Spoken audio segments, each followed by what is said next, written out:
चलिए, आज हम पढ़ने वाले हैं जय जिनेन्द्र प्रीति जी, भक्ति योग, ज्ञान योग और कर्म योग। ठीक है, तो इसका पीपीटी तो मैं बना नहीं पाई हूँ, तो हम एक जनरल डिस्कशन जय जिनेन्द्र से मैम। जय जिनेन्द्र जनरल डिस्कशन से ही हम पढ़ते हैं इसको। ठीक है, तो भक्ति योग, ज्ञान योग और कर्म योग, इन तीनों की सबसे अच्छी जो व्याख्या मिलती है वो भगवत गीता में मिलती है। और इन तीनों को बहुत ही विस्तृत रूप से और बहुत अच्छी तरह से उसमें भगवत गीता में इनका वर्णन किया गया है।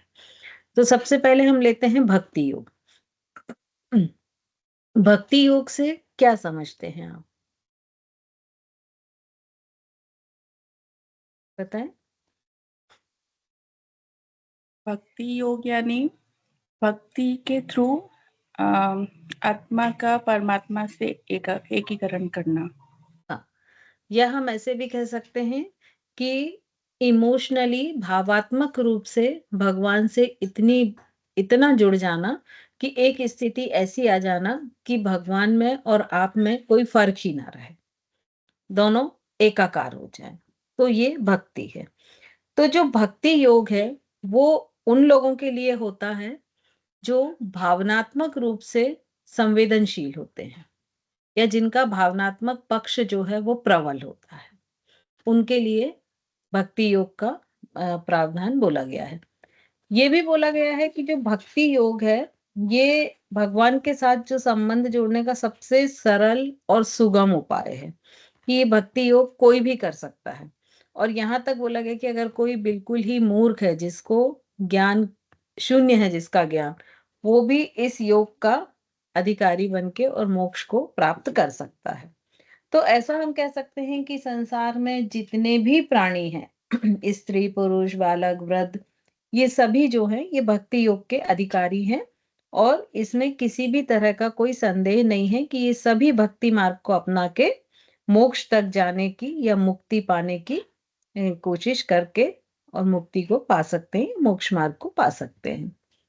तो विवेक चूड़ामणि एक ग्रंथ है जिसमें ये कहा गया है कि मोक्ष प्राप्ति के हेतु समस्त साधनों में से भक्ति साधन ही सबसे बढ़कर है, और अपने स्व स्वरूप का अनुसंधान करना ही भक्ति कहलाता है। अभिप्राय यह है कि भक्ति योग के द्वारा स्व का अनुसंधान यानी अन्वेषण करना और अंत में उसी परम तत्व में स्थिति प्राप्त कर लेना ही भक्ति योग है। ठीक है, मतलब जो पतंजलि महर्षि पतंजलि जो कहते हैं तदाद्रष्टे स्वरूपे वस्थानम, वही एक स्वरूप भक्ति का यहाँ भी है। और ऐसा माना जाता है कि जो भी ब्रह्मांड में है वो मनुष्य के शरीर में है।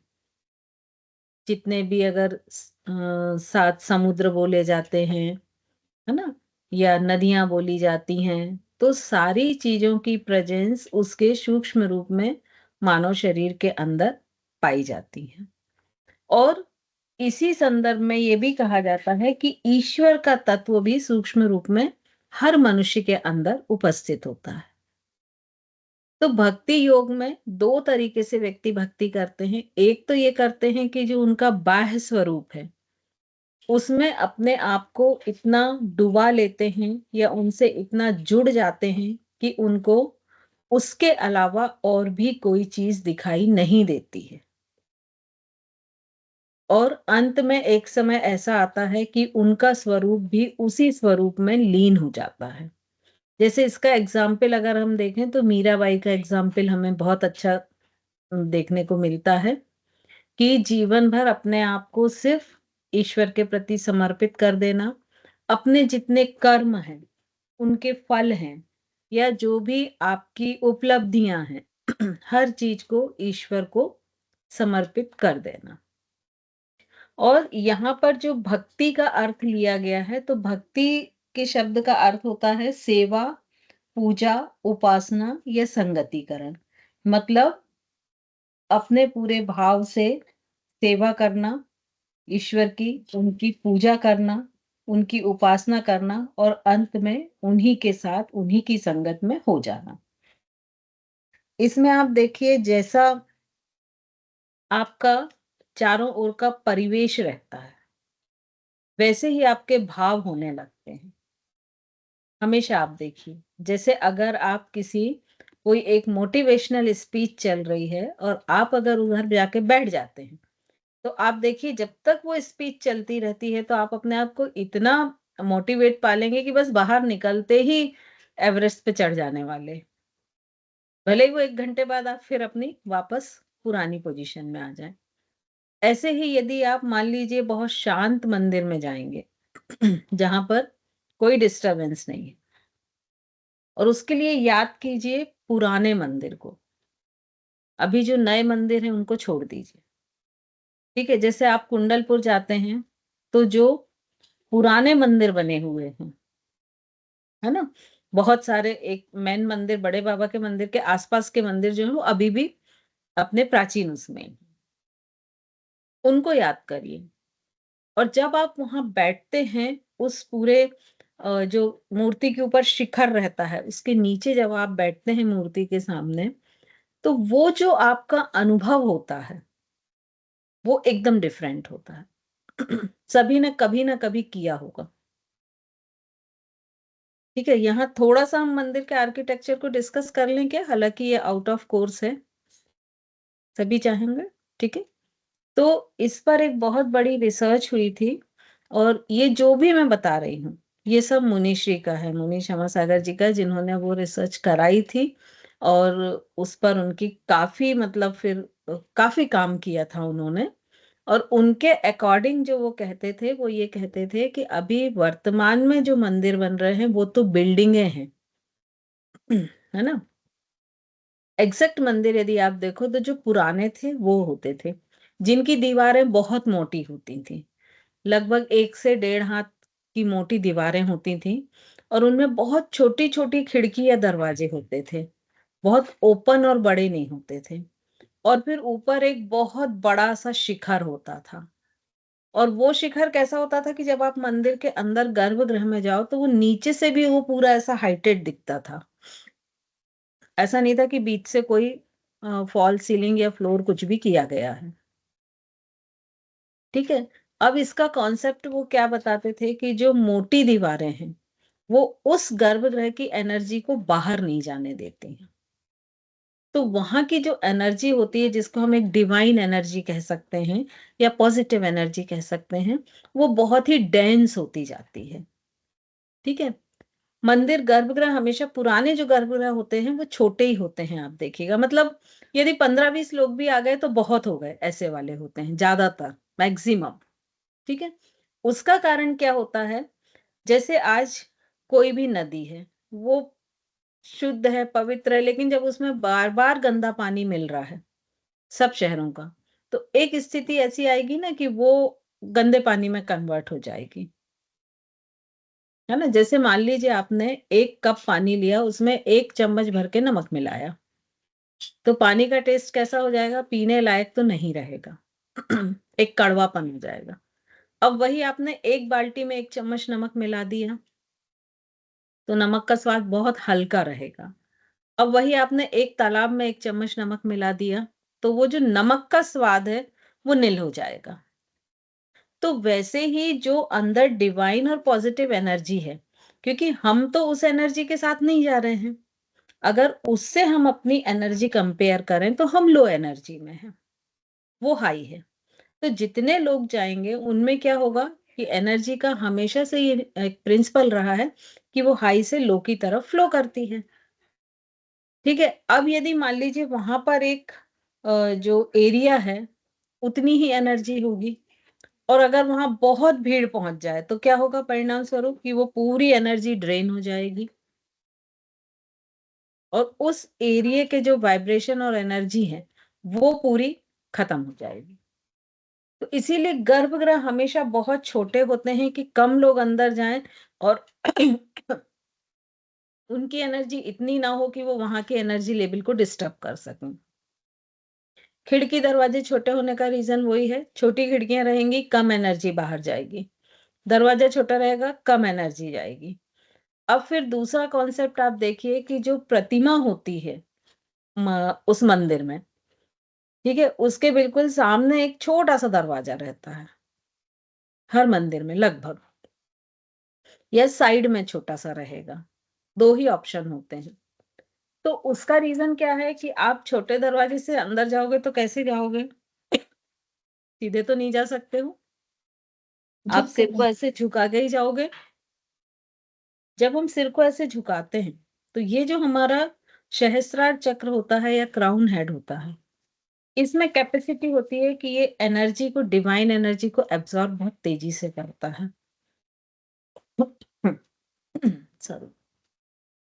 तो जब आपका क्राउन हेड उस प्रतिमा के सामने आता है, तो वहाँ की एनर्जी बहुत तेज़ी से एब्ज़ॉर्ब होती है।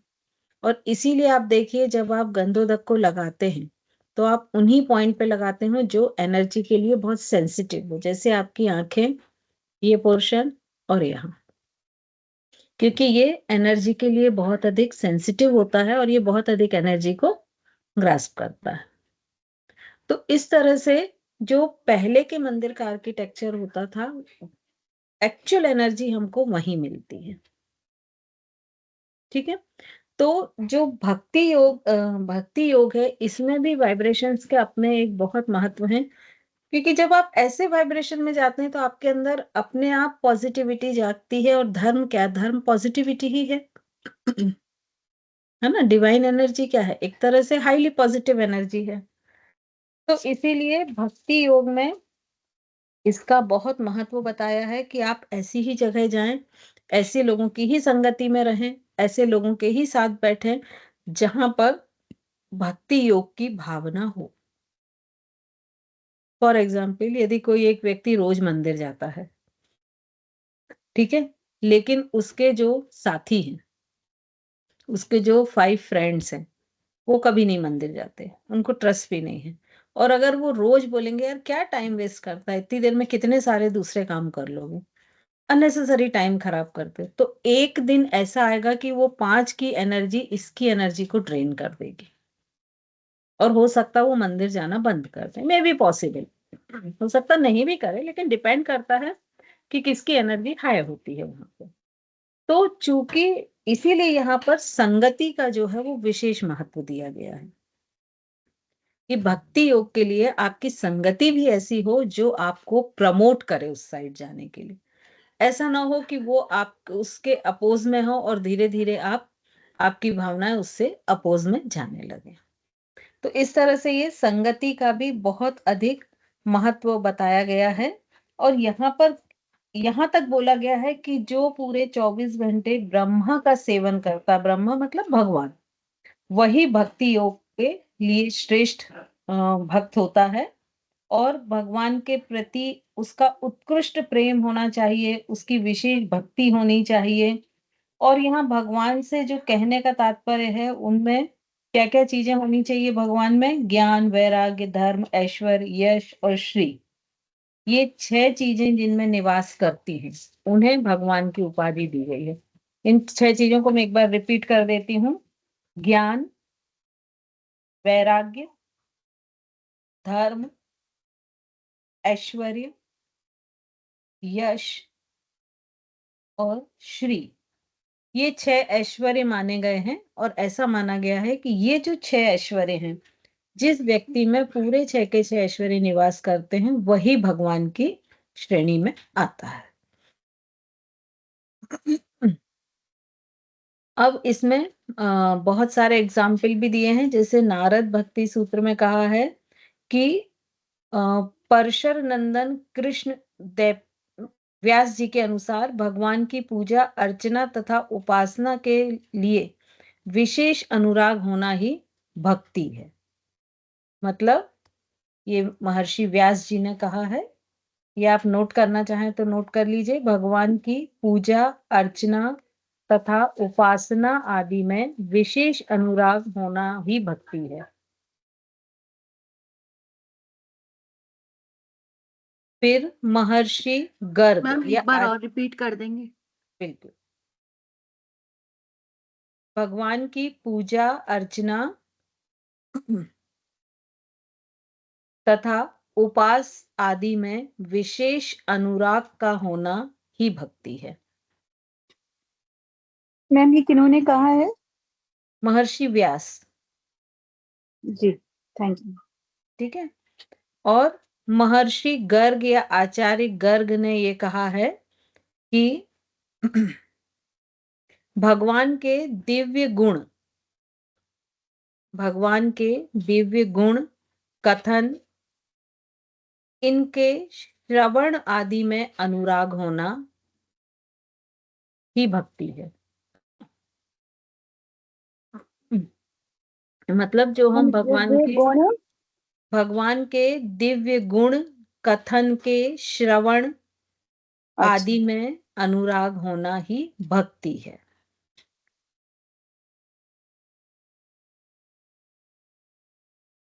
फिर नेक्स्ट लिखिए, महर्षि शांडिल्य के अनुसार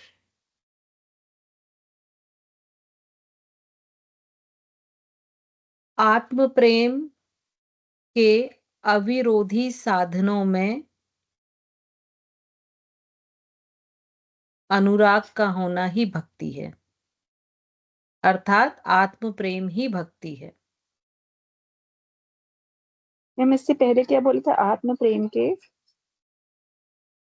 आत्म प्रेम के अविरोधी साधनों में अनुराग का होना ही भक्ति है। इसका मतलब होता है कि आत्म प्रेम ही भक्ति है। मैम अविरोधी साधन में क्या आएगा? साधनों में अनुराग का होना ही अविरोधी मतलब ऐसे साधनों का विरोध ना करना जो आत्म प्रेम की तरफ ले जाते हैं, ऐसे साधनों को सपोर्ट करना। अविरोधी मतलब किसी चीज का विरोध ना करना। ठीक है। तो इस तरह से एक और डेफिनेशन दी गई है कि समस्त कर्मों को भगवान में अर्पित कर देना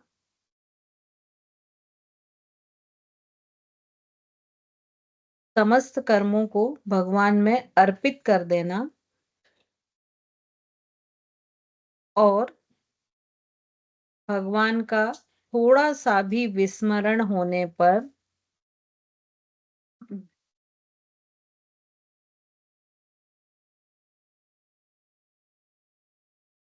जो नितांत व्याकुल हो जाता है, यही पराभक्ति है। एक बार मैं रिपीट कर रही हूं, अपने समस्त कर्मों को भगवान में अर्पित कर देना और भगवान का थोड़ा सा भी विस्मरण होने पर जो नितांत व्याकुल हो जाता है, यही पराभक्ति है।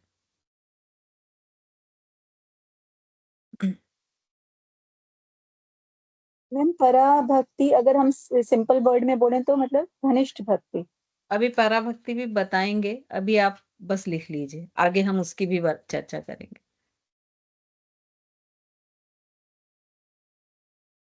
ठीक है। तो फाइनली क्या इसका अर्थ निकलता है कि हर व्यक्ति के अंदर ईश्वर का निवास करता है, उसकी आत्मा में। तो आत्म प्रेम ही भक्ति है। एक फाइनल जो रिजल्ट आता है उसको हम कह सकते हैं कि आत्म प्रेम ही भक्ति है और यही भक्ति का शुद्ध लक्षण भी है। ठीक है। अब नेक्स्ट हेडिंग डालिए, भक्त के प्रकार। कितने प्रकार होंगे भक्त के? आप लोग ये पढ़ चुके हैं ना, भक्ति योग वगैरह? कितने Yes, प्रकार हैं? पढ़े हैं मैम लेकिन नहीं होते। कोई बात नहीं, मैं बता देती गीता हूँ। के अनुसार शायद 3 बताए हैं, नहीं, पर भक्त के 10 हैं 4 या प्रकार होते हैं, है ना? नोट डाउन कीजिए। 4। हाँ। अब यहाँ पे तो सबसे पहले प्रश्न उठता है कि भक्त कौन है? ठीक है। तो यहाँ पर उसका अर्थ दिया गया है कि जो न्यास से भजन अर्थात सेवन को भक्ति कहा गया है और जो भगवान का भजन उपासना जप ध्यान करता है, वही भक्त है। भक्ति क्या है? न्यास से भजन अर्थात सेवन को भक्ति कहा गया है, और जो भगवान का भजन, उपासना, जप, ध्यान करता है वही भक्त है।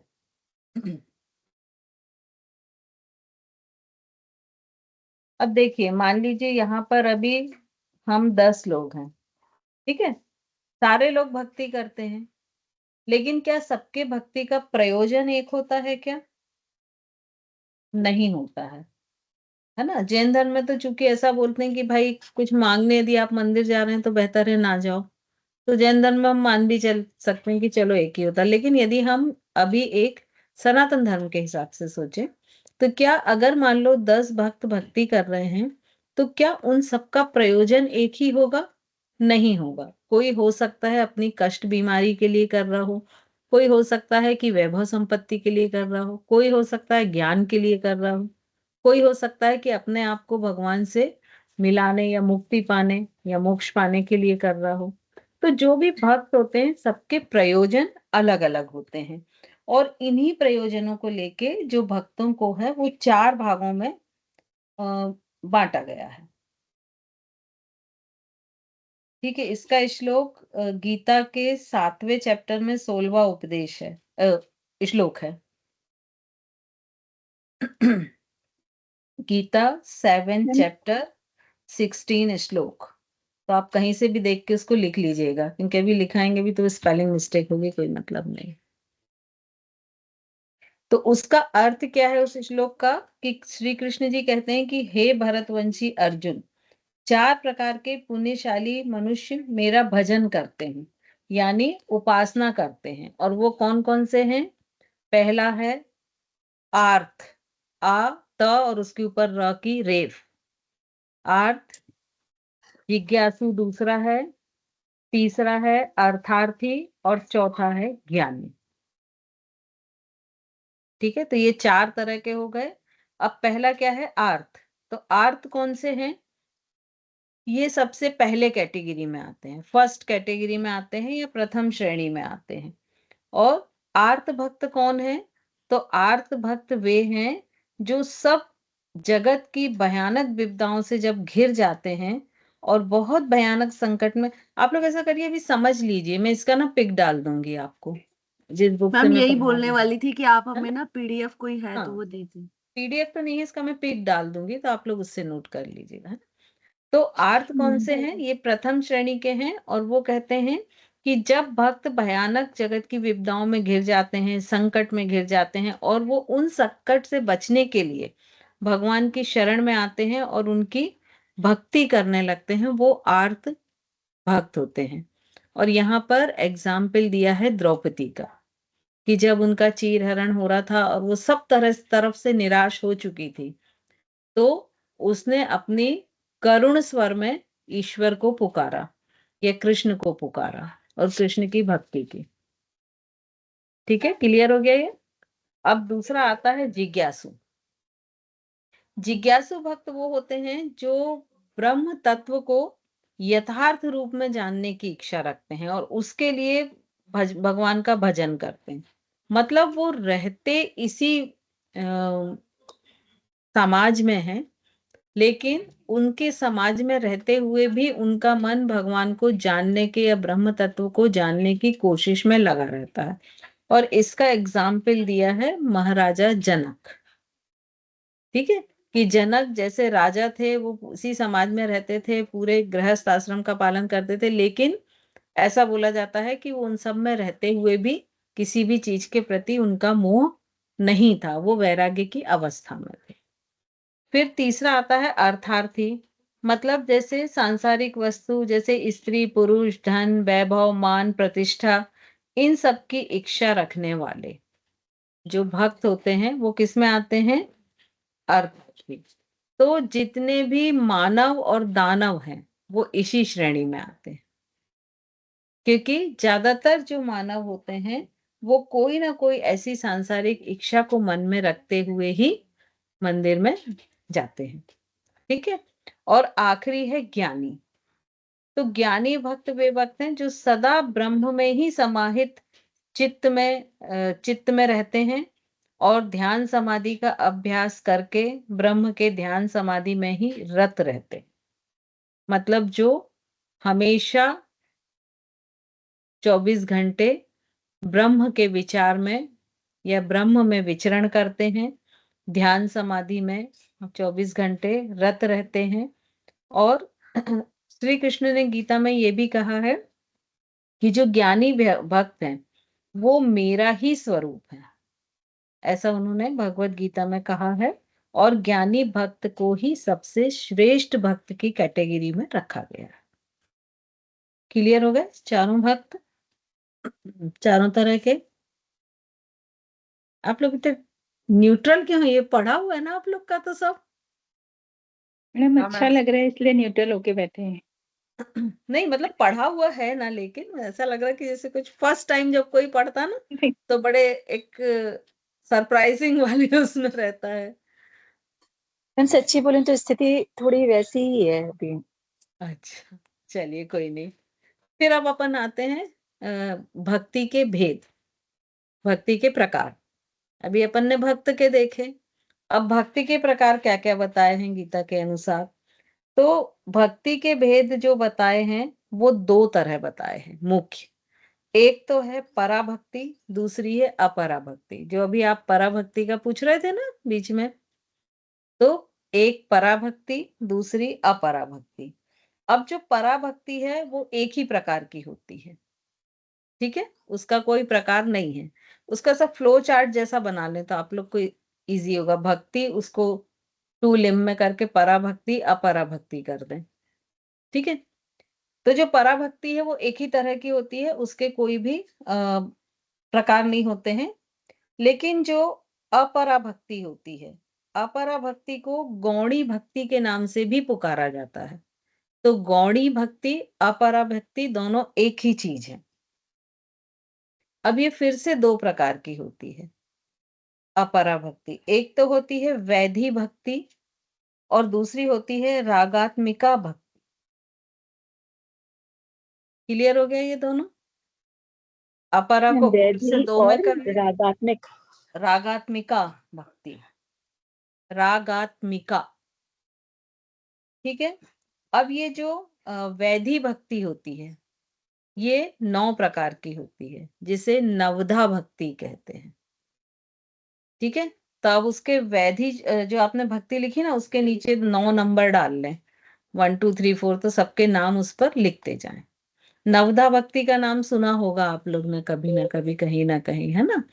तो ये जो नवधा व्यक्ति है ये वैधी भक्ति या अपरा भक्ति का ही प्रकार है।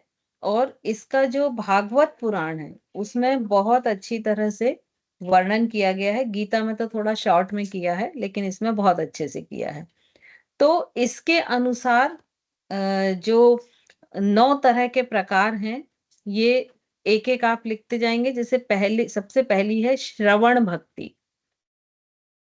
श्रवण भक्ति मतलब शांत चित्त होकर श्रद्धा भक्ति और विश्वास से।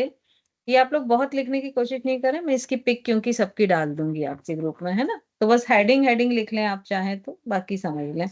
तो जो श्रवण भक्ति है ये शांत चित्त होकर श्रद्धा भक्ति और विश्वास पूर्वक भगवान के दिव्य गुण लीला और उनके विषय में श्रवण करने का नाम श्रवण भक्ति, ठीक है।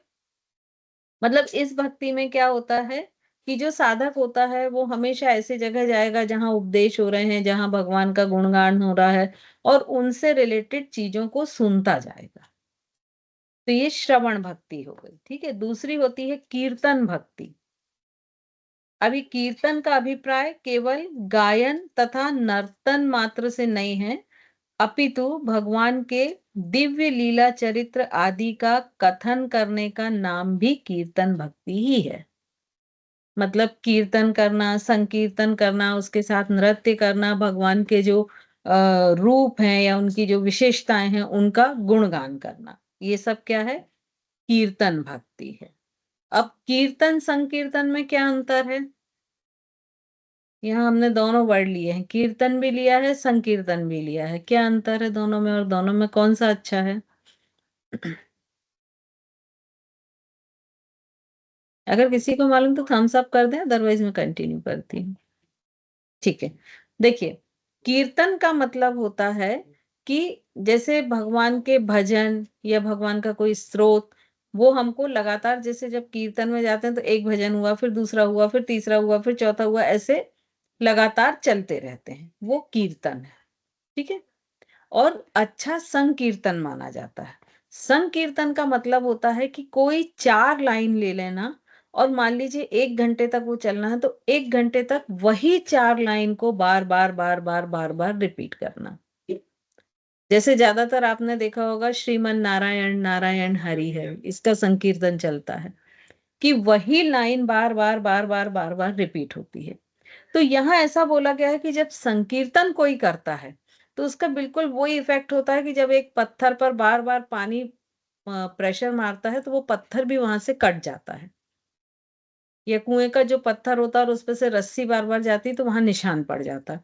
तो ऐसे ही संकीर्तन में जब एक एक बिल्कुल सेम लेवल की एनर्जी को बार-बार, बार-बार हम एक्टिवेट करते हैं, वाइब्रेट करते हैं, तो उसके जो चिन्ह होते हैं, उसके जो निशान होते हैं, वो हमारे अंदर आने लगते हैं। तो इसीलिए संकीर्तन को बेस्ट माना गया है। फिर तीसरा है स्मरण शक्ति। तीसरा टाइप है स्मरण शक्ति। इसमें नित्य निरंतर अनन्य भाव से भगवान का स्मरण, चिंतन तथा ध्यान ही स्मरण भक्ति है। मतलब आप कहीं भी हैं, किसी भी अवस्था में हैं, लेकिन आप निरंतर भगवान को स्मरण कर रहे हैं। भले ही आप मंदिर में ना हो, लेकिन आपकी आंखों के सामने वो मूर्ति ही है। तो ये स्मरण भक्ति है।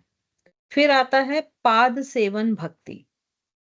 तो इसमें भगवान के दिव्य पाद युगल हृदय में श्रद्धा भक्ति पूर्वक सतत ध्यान करना ही पाद सेवन भक्ति है। ठीक है, मतलब भगवान के चरणों की वंदना करना पाद सेवन भक्ति है। फिफ्थ है अर्चन अर्चन भक्ति। अर्चन का तात्पर्य है पूजन, मतलब भगवान का विधि पूर्वक विशेष या सामान्य रूप से पूजन करने का नाम अर्चन व्यक्ति है।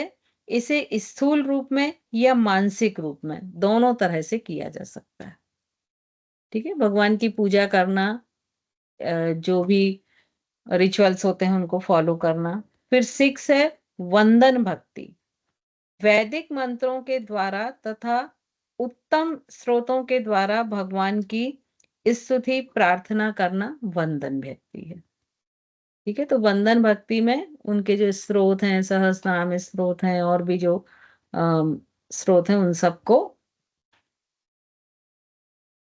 उन सबका पालन करना। फिर नेक्स्ट आता है दास्य भक्ति। दास्य भक्ति क्या है? दास्य भक्ति ये है कि भगवान के प्रति अपने आप को सेवक भाव या उपासक भाव बनाए रखना ही दास्य व्यक्ति भक्ति है। जैसे हनुमान जी भगवान राम के प्रति रखते हैं, मतलब अपने आप को भगवान का दास समझना या उनका सेवक समझना और उनकी सेवा में अनवरत लगे रहना। फिर 8वीं है सख्य भक्ति, मतलब सखा से सख्य बना है ये।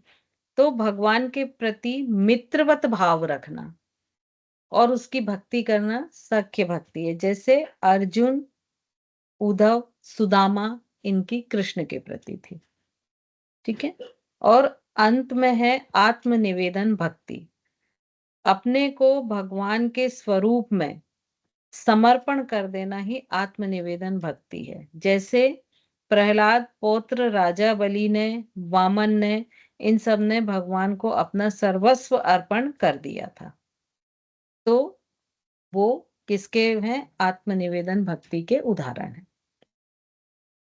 ठीक है, तो इस तरह से ये पूरी 9 तरह की भक्तियां होती हैं, जिसे कि नवधा भक्ति के नाम से जाना जाता है। अब इसका जो सेकंड था वो था रागात्मिका भक्ति, है ना। अपरा भक्ति को 2 भागों में बांटा था, वैधि जिसके नवधा भक्ति जिसके अंतर्गत थी। अब इसका वैदिक के साथ दूसरा प्रकार क्या था? रागात्मिका भक्ति। तो रागात्मिका भक्ति वह है जब नवदा भक्ति की चरम अवस्था को पार कर जाए और हृदय में एक अलौकिक भागवत प्रेम भाव अबाध गति से प्रवाहित होने लगे, तब ये रागात्मिका भक्ति का शुरू होती है ना। मतलब नवदा भक्ति की पराकाष्ठा के बाद, मतलब भगवान के प्रेम रस और उसके आनंद का अनुभव हृदय में एक लगातार भक्ति के रूप में चलता रहे, तो वो रागात्मिका भक्ति है। और ये एक अनुभूति के स्तर पर होगी, है ना। मतलब ये नवदा भक्ति की साधना कहीं भी कर सकते हैं, लेकिन हम उसको बाह्य जगत में भी कर सकते हैं नवदा भक्ति, लेकिन जब रागात्मिका भक्ति होती है, ये आंतरिक जगत में होती है और इसको अनुभूति आपके इमोशन के लेवल पर होगी। और ये जो है भक्ति जब शुरू होगी, तो आपको उठते जागते सोते हर जगह भगवान की झलक ही हर जगह मिलेगी। आप कहीं भी देखेंगे, मान लीजिए आप आकाश में देख रहे हैं, जल में देख रहे हैं, पेड़ पत्तों में देख रहे हैं, अपने हृदय को याद कर रहे हैं, तो हर जगह आपको सिर्फ वही भगवान की दिव्य मूरत दिखेगी और वही रागात्मिका भक्ति है। भगवान कृष्ण ने इसके लिए कहा है कि हे भगवान, मैं अंधा हूं, शरीर से निर्बल हूं और आप बलवान हैं। आप मेरा हाथ छुड़ाकर भागते हैं, इसमें आपका कोई पौरुष नहीं है। किंतु यदि मेरे हृदय से निकलकर भागे चले जा सकते हो, तब मैं आपका पौरुष समझ सकता हूँ। भक्त का ये जो एक बहुत ही मार्मिक एक कथन है कि मतलब रागात्मिका भक्ति जो होती है, वो एक बार हृदय में भगवान बस गया, तो वो भगवान की भी ताकत नहीं है कि वो उस हृदय से निकल के जा सके। ऐसा इसमें कहा गया है। अब हम आते हैं पराभक्ति पर। ठीक है, जो पहला प्रकार हमारा क्या था? परा। अब ये जो पराभक्ति है, ये तब शुरू होती है जब रागात्मिका भक्ति अपनी चरम सीमा पर होती है। और जब वो चरम सीमा पर होती है, तो उसको ही पराभक्ति कहते हैं। मतलब पराभक्ति जो है, भक्त साधक की उत्कृष्ट और अंतिम पराकाष्ठा है। यहाँ पर द्वैत भाव भी नहीं रहता है। यहाँ पर जो साधक है या जो उपासक है, वो अपने आप को भगवान के साथ एकाकार कर लेता है। मतलब पराभक्ति की अवस्था में एक अखंड विशुद्ध चैतन्य तत्व ही अवशेष रह जाता है। और जो उपास्य और उपासक होता है, दोनों का भेद खत्म हो जाता है और दोनों एक साथ मिल जाते हैं। और जो उपासक होता है, उसे केवल या मोक्ष की प्राप्ति होती है। तो यहाँ पर वेदों में कहा गया है कि हे स्वयं प्रकाश स्वरूप परमात्मा, यदि मैं तू हो जाऊं और तू मैं हो जाए, अर्थात द्वैत भाव मिटकर एकात्म भाव उत्पन्न हो जाए, तो तेरा आशीर्वाद इस जगत में सत्य सिद्ध हो जाए। इस द्वैत रहित अद्वैत अवस्था का अनुभव एक बार नारद जी को भी हुआ था। तो ऐसा इसमें वेदों में वर्णन किया है। और नारद जी ने जब वो अनुभव हुआ था, तो उसका वर्णन कुछ इस तरह कहा, उन्होंने जो किया था व्यक्त, वो कुछ इस तरह किया था कि हे मुनीश्वर, मेरी माता की मृत्यु हो जाने पर मुझे वैराग्य हो गया और मैं उत्तर दिशा की ओर चल पड़ा। मार्ग में बहुत से देश, नगर, ग्राम, वन तथा उपवन पार करता हुआ मैं एक निर्जन वन में जा पहुंचा। उस समय मैं बहुत थका हुआ था और भूख प्यास से व्याकुल था। एक नदी के किनारे थोड़ा विश्राम किया और खूब पानी पिया। उसके बाद नदी में स्नान किया, जिससे मेरी थकावट दूर हो गई। मैं एक पीपल के नीचे जा बैठा और महात्माओं के उपदेशों के अनुसार वहां ध्यान करने लगा। ध्यान करते करते सहसा मेरे हृदय में भगवान प्रकट हो गए। भगवान के दर्शन करते ही मैं आनंद समुद्र में डूब गया। मेरे नेत्रों से अश्रुधारा बह पड़ी, शरीर रोमांच हो गया। और हे मुनि, मुझे अपने पराये का कुछ भी ज्ञान या भेद नहीं रहा। ऐसा लग रहा था मानो मैं और भगवान एक हो गए हैं। और उसके पश्चात मुझे द्वैत का भी कुछ ज्ञान नहीं रहा। कितने समय तक मैं उस अवस्था में रहा, मुझे उसका भी पता नहीं। कुछ समय पश्चात मेरी उस स्थिति में परिवर्तन आया और मेरी समाधि टूट गई। मैं व्याकुल हो गया तो आकाशवाणी हुई, नारद, इस जन्म में पुनः मेरा दर्शन नहीं होगा, अगले जन्म में होगा। इसलिए इस जन्म में मैं सर्वत्र उसी की छवि को देखता हूँ। यही पराभक्ति है। ऐसा वेदों में नारद के द्वारा कहा गया है। और भगवान श्री कृष्ण ने जो गीता में कहा है, उसका भी आप नोट कर लें, चैप्टर 12 है, श्लोक 14। चैप्टर 12 श्लोक 14। उन्होंने कहा कि जो सदा संतुष्ट चित्त को अपने वश में रखने वाला, अपने में ब्रह्म मात्र का दृढ़ निश्चय करने वाला, मुझ परमात्मा में मन तथा बुद्धि को समर्पण करने वाला योगी मेरा भक्त है।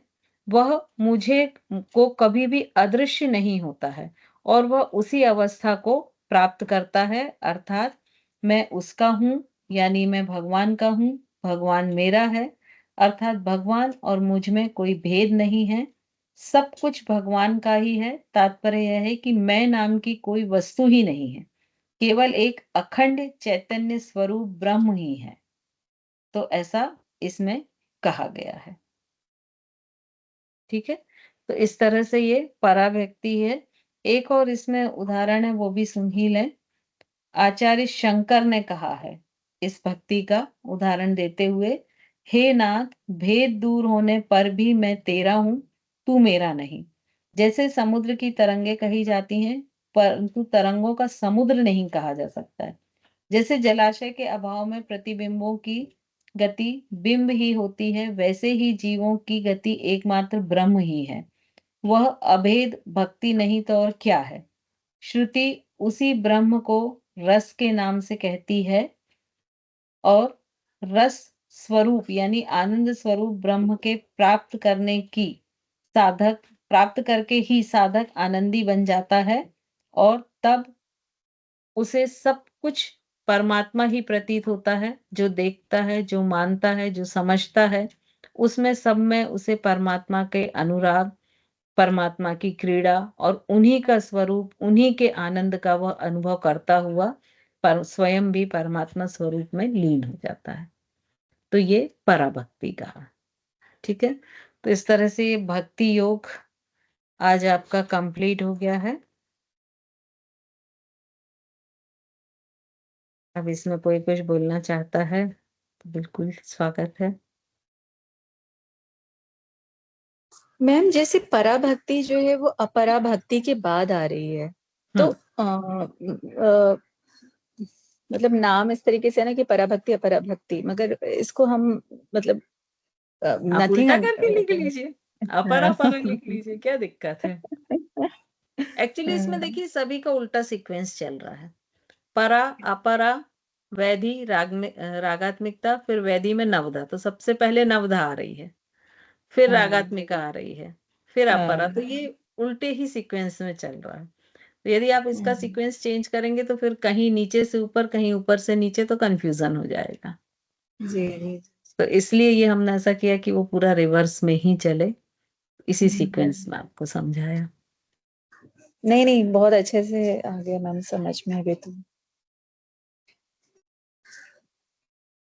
मैम इसके लास्ट पार्ट में जो हम ओवरऑल इसका रिजल्ट अगर देख रहे हैं तो उसमें यही हो रहा है ना कि लास्ट में हम भक्ति करते करते एक स्टेज ऐसी आ रही है जब हम ईश्वर को के जैसा अपने आप को मान रहे हैं, ऐसा मान नहीं रहे हैं, उसमें लय ही हो गए हैं, लीन ही हो गए। मानने वाली अवस्था तो रागात्मिकता तक है। अच्छा, जब उसको हमने क्रॉस किया तो वो द्वैत भाव ही नहीं रह गया कि हम ईश्वर जैसे हैं, हम ही ईश्वर हैं। ठीक है। एकाकार हो गया है जब, है ना, मतलब एकात्म भाव जो है वो खत्म हो गया है। एकात्म भाव कब एकात्म भाव हो गया है, द्वैत भाव खत्म हो गया है। तो द्वैत भाव कब खत्म होता है, जब रागात्मिका जो भक्ति है उसकी चरम सीमा आने लगती है। तो वो जो द्वैत भाव है कि मैं ईश्वर जैसा हूँ या ईश्वर मेरे जैसा है, वो खत्म होकर मैं ही ईश्वर हूँ या ईश्वर ही मैं हूँ। ठीक है। ठीक है, मतलब अगर इसको हम कैवल्य की बोले प्राप्ति। कि ये जो एनर्जी होती है या जो कॉन्शियस है, हमारी चेतना है, वो सुपर कॉन्शियस या जो उस ईश्वरीय चेतना है उसके साथ मिल जाती है, वो अवस्था है। मैडम ये ऐसा हुआ ना जैसे कैवल्य की प्राप्ति, जैसे मनीषी जी कहते हैं कि एक अवस्था ऐसी आती है जब गुरु भी छूट जाते हैं और भगवान भी छूट जाते हैं, मतलब हाँ, तो वो वही अवस्था। पराभक्ति एक्चुअली वही है। छूट जाते हैं मतलब बाह्य हम स्वरूप है वो छूट गया, वो आप अपने अंदर ही उसको मान रहे लीन हो हैं। गए उसमें। हाँ, लीन हो गए। तो इसके बाद फिर वही मुक्ति और मोक्ष, वही जो आगे और अगर ऊपर जाते हैं तो वही रह जाता है। Okay ma'am. मैडम आपने जो इसकी स्टार्टिंग में भक्ति की डेफिनेशन बताई थी ना, जब आपने शुरू करा था, मैं नोट नहीं कर पाई, वो आपने बड़ा अच्छा बताया था। वो आप कोई या तो बात भेज नहीं, देना। मैं इसकी फोटो भेज दूंगी, नहीं तो ये रिकॉर्डिंग भी रहेगी, तो आप हाँ उससे जी, भी देख सकते हैं। हाँ जी, थैंक यू। जी हाँ, मैम प्रीति जी सरिता कुछ। मैम ने कराया है और उन्होंने भी बहुत अच्छे से कराया है, बस गड़बड़ थोड़ी हमारी है कि हमें मतलब अभी रिवीजन नहीं करी है तो चीजें याद नहीं है। मैं अभी उनके नोट्स खोल रही थी, तो उन्होंने भी जिस तरह से आपने कराया, आपका तो और ज्यादा डीप हो गया, लेकिन उन्होंने भी बहुत अच्छे से कराया हुआ है। यही बात है, कोई बात नहीं, अब दोनों का आप कंसल्ट दोनों करके का मिक्स करके रिवाइज हम कर अच्छे से लेंगे ना, समझ पाएंगे। हाँ। तो अच्छा हो जाएगा आपका, है ना? मैडम अब एग्जाम आने वाले हैं ना, अब हम ज्यादा सीरियस हो गए हैं, तब थोड़ा सा इधर उधर भी हो जाते थे मैडम जब करा रही थी तो। नहीं, बिल्कुल आप अपने से थोड़ा सा पढ़ना शुरू कर दीजिए, तो ठीक रहेगा। एक्चुअली ना इम्पैक्ट क्या होता है ना, जैसे अभी आप लोग ने पढ़ा, लेकिन यही अगर पीपीटी के साथ पढ़ते तो क्या होता कि हमारा जो ब्रेन होता है ना, वो विजुअल पे ज्यादा चलता है। तो कई बार क्या होता है कि आपको बोला हुआ याद नहीं रहता, लेकिन वो पिक्चर याद आ जाता। तो इसलिए मैं प्रेफर करती हूँ वैसा पढ़ाना, है ना? जैसे भग के 4 प्रकार हैं, आपको लिखा हुआ याद नहीं आएगा, लेकिन अगर वो 4 के मैं पिक बना देती, तो आपको वो तुरंत क्लिक हो जाता कि वो पिक्चर ऐसा था। होता है कि नहीं? तो इसलिए वो चीज़ें ज़्यादा अच्छी रहती, क्योंकि हमारा ब्रेन विजुअल्स पर ही काम करता है। हमारी 4 तरह की पर्सनैलिटी होती है, मालूम है आपको? सुना है कभी? एक होती है ऑडियो, एक होती है विजुअल, एक होती है काइनेस्थेटिक और एक होती है एडी, ऑडियो डिजिटल। तो जिसकी सब में कोई एक पर्सनैलिटी मेन होती है, नंबर 1 पे होती है। तो जिसकी ऑडियो होती है पर्सनैलिटी, वो चीज़ों को सुनना ज़्यादा पसंद करता है। जब वो बात करेगा ना आपसे, तो कैसे करेगा? सुनिए, ये ना ऐसा हो गया था, आपको ये सुनाया था ना मैंने, आपने वो सुना था ना जब मैं बात कर रही थी, ठीक है? अब वो हमेशा उसको सुनने वाली चीज़ें वो ज़्यादा कैच करेगा, उन्हीं को पसंद करेगा। जो विजुअल्स होते हैं, वो देखने वाली चीज़ें ज़्यादा पसंद करते हैं। तो वो जब बात करेंगे तो उनके फिलर मालूम कैसे रहेंगे? देखिए, ऐसा नहीं हो सकता है। देखिए, मैंने आपको कहा था ना, देखो तो सही आप एक बार, ठीक है? फिर जो काइनेस्थेटिक होता है, वो कैसा होता है? उसका टच सेंस बहुत अच्छा होता है। वो जैसे ही आपसे मिलेगा तो बिल्कुल गले-वले मिलेगा, आपसे 10 बार बात करने में 10 बार आपको ऐसा हिट करेगा या आपका हाथ पकड़ेगा, वो काइनेस्थेटिक होता है। और एडी जो होते हैं, ऑडियो डिजिटल, वो बहुत लॉजिकल होते हैं। वो हर चीज़ को बहुत तर्क पे रखते हैं। कि क्या है, क्यों है, कैसे है? यदि कुछ एक जैसे अभी मैंने ये 4 बोला, तो जो एडी होगा ना, वो उसका तुरंत पोस्टमार्टम शुरू कर देगा कि ये कहाँ है नेट पे, कैसे हैं, कोई और प्रकार भी होते हैं क्या? वो इस तरह का होता है। तो ये जो चारों पर्सनैलिटी होती हैं, उनको यदि आप समझ जाएँ, देखिए फॉर एग्ज़ाम्पल हस्बैंड वाइफ हैं, ठीक है? अब उसमें जो वाइफ है वो तो ऑडियो है, लेकिन हस्बैंड काइनेस्थेटिक है, पर्सनैलिटी का, ठीक है? तो अब वाइफ ने मालूम पड़ा 4 बार बोल दिया आई लव यू, क्योंकि वो ऑडियो है, वो बोल के मैं विश्वास करेगी। अब हस्बैंड क्या है? काइनेस्थेटिक है, उसको टच सेंस करता है। तो उसने जैसे ही बोला तो उसने अपना हाथ प्यार से उसके हाथ पे रख दिया। तो उसने बोला नहीं, लेकिन वो उसका हो गया आई लव यू। अब फिर 5वीं बार वो वाइफ क्या बोलेगी कि आप तो कभी बोलते तक नहीं हो, क्योंकि उसका सैटिस्फैक्शन किसमें था? ऑडियो में था, क्योंकि उसकी पर्सनैलिटी ऑडियो है। लेकिन हस्बैंड की क्या है? काइनेस्थेटिक है। तो उसको लगा कि मैंने अगर प्यार से टच कर दिया, तो वो मेरा जो इमोशंस है वो चला गया। है ना? जो लोग बिज़नेस करते हैं, वो बिज़नेस में यूज़ करें कि देखें कस्टमर की पर्सनैलिटी कैसे है। जैसे सपोज़ एक हम साड़ी के शॉप में गए, अब देखा कस्टमर ऑडियो है, तो हम उसको सुनो करके बात करें। इस साड़ी का साउंड सुनिए, आपको साउंड भी नहीं आएगा, इतनी लाइट वेट है। इसको आप थोड़ा ऐसा क्रैप करके देखिए, आपको साउंड लेस मिलेगा। अब जब आप इसको पहनेंगे तो 10 लोग आपको बोलेंगे कि वाओ! कितनी सुंदर साड़ी है, इस साड़ी में आप बहुत सुंदर लग रही हैं। तो डेफ़िनेटली वो कस्टमर उस साड़ी को ले लेगा। लेकिन यदि वो विज़ुअल है, ठीक है ना? तब उसको आप कैसे टैकल करेंगे कि देखिए इस साड़ी का लुक देखिए, इसका प्रिंट देखिए, इसका कलर देखिए कितना सुंदर है। ये कलर लोग जब आप पहनेंगी तो लोग बोलेंगे कि ये कलर आप पर बहुत सूट कर रहा है, ठीक है? वहीं काइनेस्थेटिक है। तब आप उसे कैसे टैकल करेंगे कि इसको टच करके देखिए, इसके कपड़े को देखिए, इसकी सॉफ्टनेस कितनी है, ये कितना कूल है। गर्मी में आप पहनेंगे तो आपको ये इसका बहुत सॉफ्ट और कूल टच लगेगा, है ना? एडी आएगा तो कैसे करेंगे कि भाई ये साड़ी इस रेट पे पूरे मार्केट में नहीं मिलेगी, आप इसको देखिए कैलकुलेट करके। इसमें ये खासियत है, इतना रेट आपको कम पड़ रहा है। तो 100% वो कस्टमर सैटिस्फाई हो जाएगा। मैम एडी वाले कौन से बताए आपने? ऑडियो डिजिटल, मतलब जो लॉजिकली रहते हैं। रितु जी करते हैं ना बिजनेस, लिए ध्यान से सुन रहे हैं। तो ये चीजें जो हैं पाकिस्तानी से अपने रिलेशन में भी ये कैलकुलेट करिए।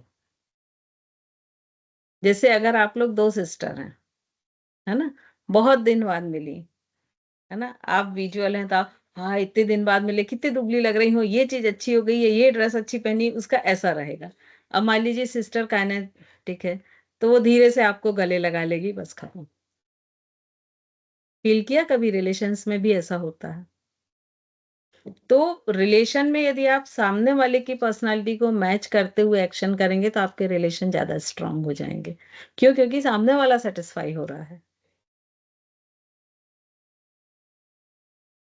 अब ये तो थोड़ा आउट ऑफ टॉपिक चला गया लेकिन नहीं मैम, ये बहुत अच्छा टॉपिक है ये जो आपने बताया कि ये हम मतलब टॉपिक देखते हैं इस चीज को लेकिन समझते नहीं। और मेरी एक है नोन में, वो हर बात पर बोलती हैं क्या क्या नाम है। कुछ भी मतलब एक सेंटेंस बोलेंगी उसमें क्या क्या नाम है, फिर पूरा सेंटेंस बोलेंगी फिर। तो मैम वो कौन से हुए? एक्चुअली वो बोल के ही ज़्यादा कर रहे हैं ना, ऑडियो टाइप होंगे। तो देखिए, लेकिन मैम बहुत ही अच्छी चीज बताई आपने, ये ना बहुत इससे अच्छी चीज। एक्चुअली हाँ बहुत बढ़िया। ये सारी चीज़ें पार्ट ऑफ एनएलपी होता है।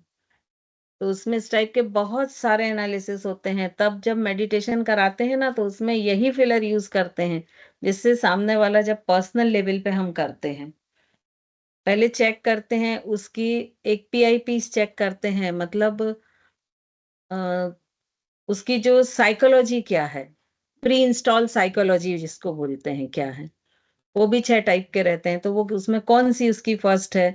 तो ऐसे बहुत सारी चीज़ों को एनालिसिस करके फिर उसका डिज़ाइन किया जाता है मेडिटेशन का। मतलब जितना आप लोग आसान समझते हो ना मेडिटेशन, मतलब बिठा दिया और बोलते हैं, एग्ज़ैक्ट वो नहीं है मेडिटेशन। मैम, इसका मतलब आप हमें तो कितना ज्यादा एनालाइज कर चुके होंगे कि हमारी क्या नेचर है, हम लोग कैसे हैं। बहुत सी चीज़ें पता चल जाती हैं। हम ऊपर से बनना भी चाहें तो बन नहीं सकते, आपको पता है हम अंदर से नहीं, कैसे हैं। एक्चुअली क्या होता है ना, देखिए मैं आपको एग्जांपल बिल्कुल दूं कि आप एक ग्लास में चाय लेके घूम रहे हैं, आप कितना भी उसको छुपा के रखो, स्टील का ग्लास है, लेकिन जहां कहीं हल्की सी ठोकर खाई तो चाय ही छलकेगी, कॉफी नहीं छलकेगी, है ना? तो बस यही होता है। तो बहुत लंबे समय तक, और वो हैबिट में आ गया ना वो सब एनालिसिस करने की, बार बार धीरे धीरे, तो वो सब चलता रहता है। मैम, बहुत कुछ सीखना है आपसे तो, बहुत नॉलेज है आपके पास।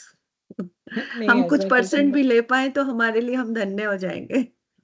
अपन शायद ना वो ज्ञान योग वाले कैटेगरी में आते हैं, मुझे लगता है। तो सब एक दूसरे से लें, सबके पास कुछ ना कुछ रहता है। मेरे पास हो सकता है इस फील्ड का ज्यादा है, किसी और के पास कोई और फील्ड का होगा, लेकिन ऐसा नहीं है कि किसी के पास भी नॉलेज नहीं है। सबका अपना एक स्पेसिफिक फील्ड में, जैसे मान लीजिए कोई एडवोकेट है ना? वो जैसे लीगल फील्ड में जितना उसका नॉलेज होगा, जितनी अच्छी एडवाइस दे पाएगा, उतनी अच्छी मैं नहीं दे पाऊंगी। तो ऐसा सबका एक स्पेसिफिक फील्ड है। और इस एज में सबका चूँकि एक्सपीरियंस, नॉलेज सब कुछ बहुत हो चुका होता है, तो सबका बहुत अच्छा एक्सपर्टिज़्म होता है, वो जिस फ़ील्ड में भी हो। मैम मेरी अपनी जो ओपिनियन है वो मतलब ये है कि अगर हम किसी की हेल्प भी करते हैं ना, तो वो कहीं न कहीं वापस हमारे पास ज़रूर आती है, कि अगर हमारे कोई किसी को ज़रूरत है और हम उसका कोई काम कर देखिए, देते हैं। इसका कैसे होता है देखिए, जैसे जो यूनिवर्स होता है ना, वो आप जो देते हैं उसको वापस करता है, ठीक है? अब हम एग्ज़ाम्पल दें कि हमने 5 लीटर लव किसी को दे दिया, ठीक है? मान लो अपने बेटे को दे दिया या बेटी को दे दिया, किसी को भी दे दिया, एक ये इमेजिनरी कर रहे हैं, ठीक है?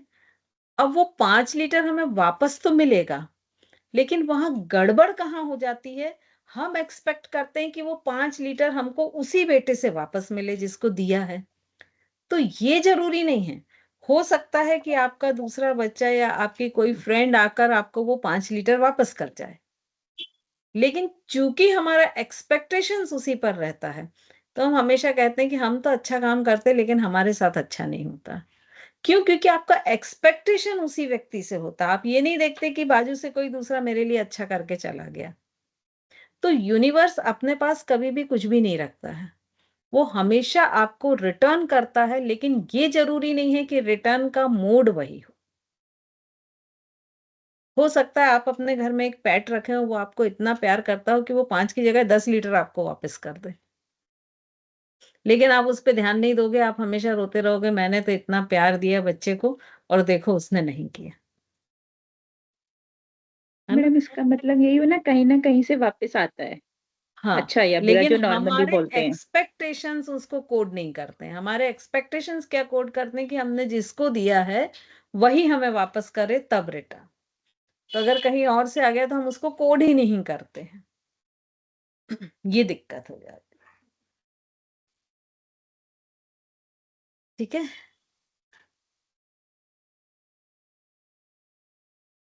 मैम आज आपने एक नया नज़रिया दिया है लोगों को